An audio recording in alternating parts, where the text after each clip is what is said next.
around the world knows the legend of MP. Son of Prince, grandson of Truck, fearless competitor, tireless worker, winner.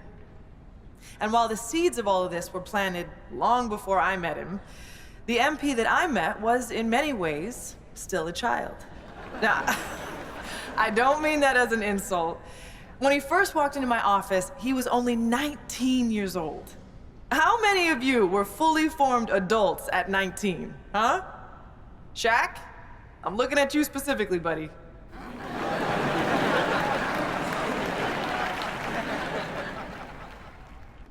Now, what do I mean when I say he was a child? Well, for one thing, he had a child's enthusiasm for the game. MP hung on my every word when we first met. Listened to everything I said like it was the most important thing he had ever heard. I mean, he really did listen. You know, he'd go out and execute something you talked about in a film session like he'd been working on it his entire life. But he was a child in other ways, too. For one thing, he was obsessed with Ninja Turtles.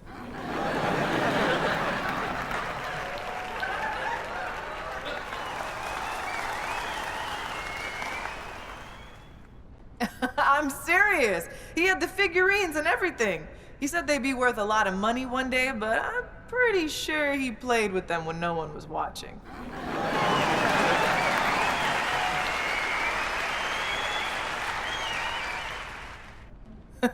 What I'm trying to say is that MP was himself, first and foremost, from day one in the league until the day he retired. And while he did a lot of growing up over the years, that boyish enthusiasm for the game never left him. It's what made him great. He never lost that passion for learning and growing and getting better. And I'm pretty sure he still has those Ninja Turtle figurines laying around somewhere. Now, you can't talk about MP without talking about his accomplishments on the court. So, let me talk about some of the most impressive. He is the league's all-time leader in three-point shots made.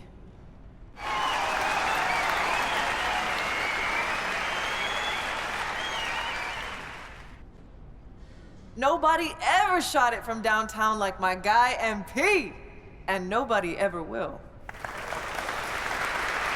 He holds the record for most points scored in a single season.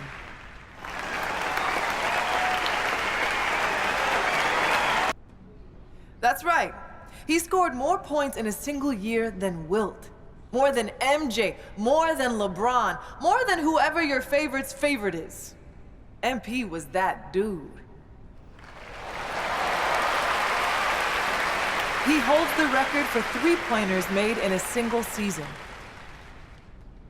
Now, records are made to be broken, but it's gonna be a long time before we see someone that locked in for that long a period of time. He broke the most unbreakable record in sports, topping Wilt's famous 100-point game.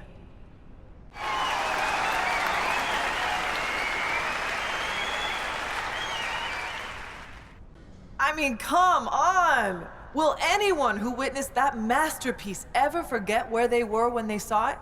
I know I won't. I mean, I happen to have the best seats in the house, but still.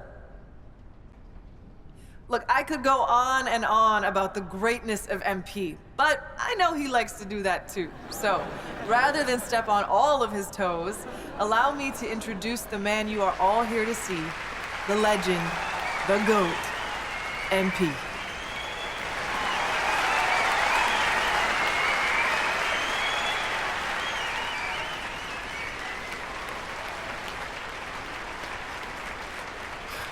Thank you so much.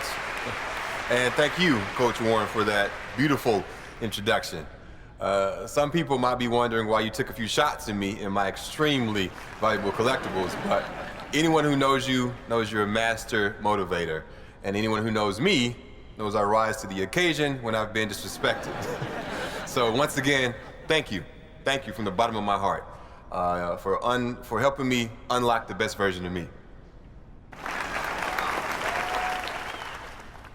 Like Coach Warren just mentioned, people know my story by now. They know about my grandpa, the late, great Truck. They know about my father, Prince, and how he joined the league as a cocky kid, but left a champion.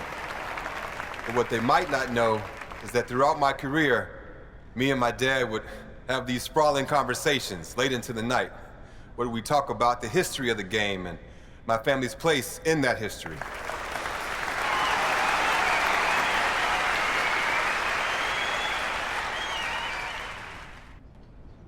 One of my favorite memories from those conversations was the time my dad told me the story of my grandpa's first NBA game. My grandpa didn't have the advantages I had growing up. He was raised in the inner city by a blue-collar father and a stay-at-home mom. There were times when they struggled to put food on the table, but he never complained. He never asked, why me? He just put his head down and got to work. He could have taken the easy way out and did things he wasn't supposed to make a quick buck. But my grandpa, he wasn't built like that. He had love in his heart, and he wanted to make his parents proud. Now, don't get me wrong. If you mess with him or someone he loved, hey, well, trust me, he didn't want to do that. When it came time to fight for what was right, he never backed down. And that's the kind of ball player he was. He didn't have the most skill, but he had the most heart. He fought for a spot in the NBA like his life depended on it. Through sheer force of will, he got drafted by the Celtics in the 3rd round. He was sent to a minor league team to start his career, but he stayed ready. And it's a good thing that he did, because he only had 24 hours from the time he was called up to the time he had to guard Magic Johnson. And what did he do? He shut him down when everyone expected him to fall on his face. Nah, my grandpa, he rose to the occasion. I'll never forget the pride I saw on my father's face when he told me that story. He knew that if it wasn't for my grandpa's fierceness, loyalty, and unwavering belief in himself, neither of us would be where we are today. I love you, Grandpa. Thanks for everything.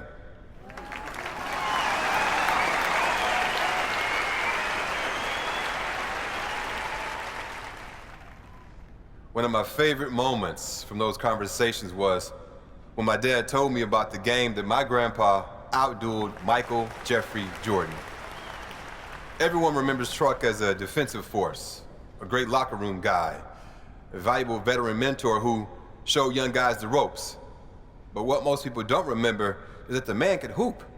Now, that wasn't his strength, but when he felt like the team needed it, he wasn't afraid to get into his bag. If you don't believe me, watch the game. For those who need a refresher, the Pistons lost their first 3 matchups with the Bulls that year, and Coach Daly was sick of it. So during the 4th game, when MJ went out for 11 of the Bulls' first 12 points, my grandpa got the call to come in and knock MJ around a little, bad boy style. But Grandpa had other plans. He knew that what the team needed that day was for someone to go toe-to-toe with his airness. And by the time the dust settled, defensive stalwart Truck had outdueled the great Michael Jordan. The thing that I love about that story is that it shows a side of my grandpa most people didn't get to see.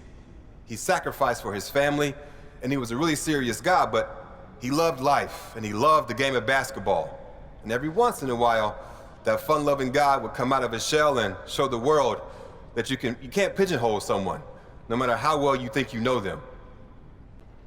One of my favorite memories from those conversations was the time that my dad told me about his first game against the late, great Kobe Bryant. People might remember that my dad was on fire that game, and you might expect him to be proud of that. But it turned out to be the worst thing for him, because it gave him too much confidence. You need to believe in yourself to make it in this league, for sure. But the flip side to that is you have to stay hungry. And sometimes, when you get early success, it can go to your head. That's what happened to my dad. He took his foot off the gas and was left behind. For a little while, anyway. The great thing about this story is it ends in triumph. Rather than whine and sulk his way out of the league, he got his head screwed on straight, got to work, and ended his career a champion. Growth isn't linear. When you think things can only go up, they go down. And when you think things can only go down, hey, they go up. My dad learned that the hard way, but he learned it.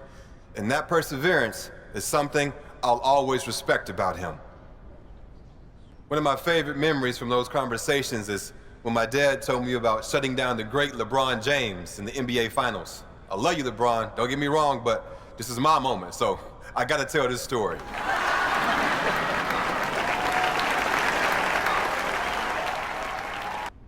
That's not always easy for someone like him. My dad could hoop.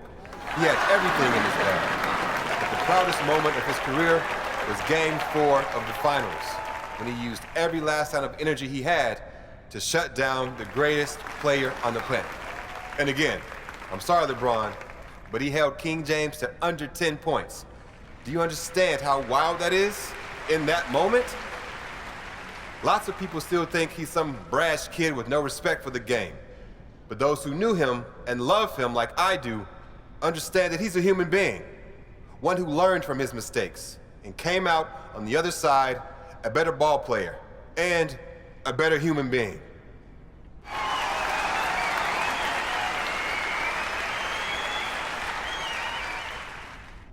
My family paved the way for me, and I had every advantage growing up. But once I got to the NBA, they couldn't play the games for me. And as a lot of you remember, my first game was the most hyped debut since LeBron James. All eyes were on me, and everyone expected me to be spectacular. So what did I do? I killed it, obviously. I'm sure you guys remember.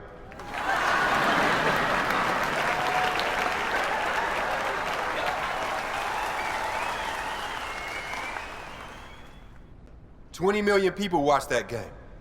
There's a reason I'm standing here right now, and it's not because I'm a great public speaker. It's because I delivered, time and time again. One of the most important things you can do if you want to have success is to set goals. And me, being who I am, I set some pretty lofty ones for my rookie season.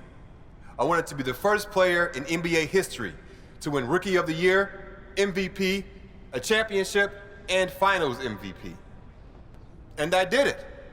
People said I was crazy, but I knew I had the talent and the drive to do what had never been done before. It might sound cocky, but what's cocky when you can back it up? To me, that's just being honest.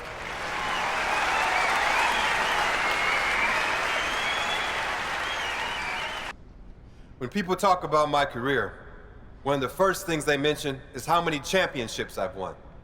And when I meet people for the first time, one of the most common questions I get is, what's it like to have more championships than Michael Jordan or LeBron James?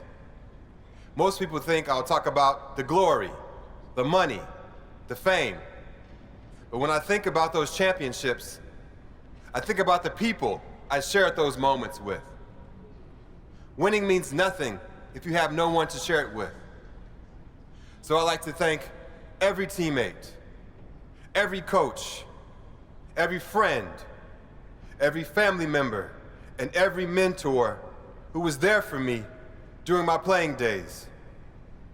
Without you all beside me, the winning wouldn't mean a thing.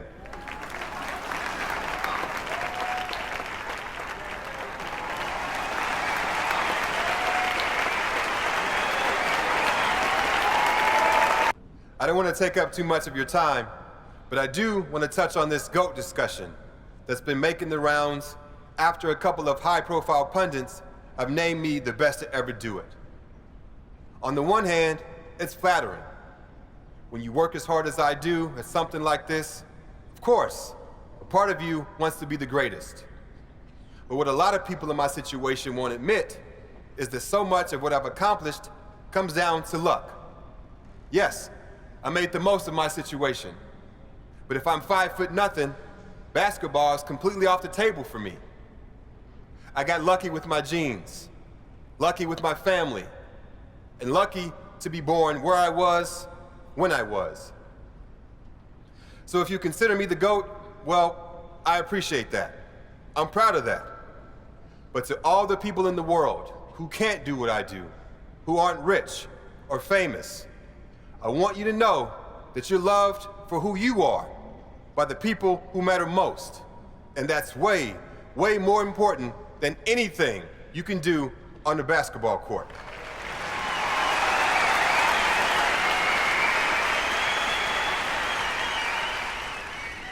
I love you all. I appreciate you all. And I thank you. Thank you for your time.